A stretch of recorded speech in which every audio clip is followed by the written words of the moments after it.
ഇത് ഞങ്ങൾക്ക് കൃഷിഭവനിൽ നിന്ന് കിട്ടിയ ചട്ടികളും അതിൻ്റെ പോട്ടിംഗ് മിക്സും കൂടാണ് കിട്ടിയിരിക്കുന്നത്. അപ്പോൾ അതെല്ലാം നമ്മൾ ചട്ടിക്കകത്ത് കുറേശ്ശെ വീതം ഇട്ടിട്ടുണ്ട്. അതിൻ്റെ കൂടെ നമുക്ക് പച്ചക്കറി തൈകളും കൂടെ കിട്ടിയിട്ടുണ്ടായിരുന്നു. അപ്പോൾ അത് നടാൻ വേണ്ടിയിട്ടാണ് ഞങ്ങൾ നോക്കുന്നത്. മുളക് തൈയും കൊത്തമര, തക്കാളി, കോളിഫ്ലവർ, ക്യാബേജ്, വഴുതന. അപ്പോൾ അതിനകത്തോട്ട് നമുക്ക് നടുകയും കൂടെ ചെയ്യാം. നമുക്കിത് വഴുതന നടാം. ഇനി തക്കാളി,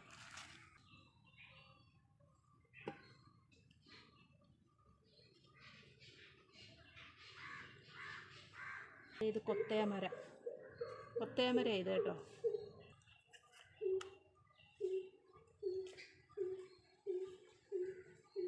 കോളിഫ്ലവറാണ്.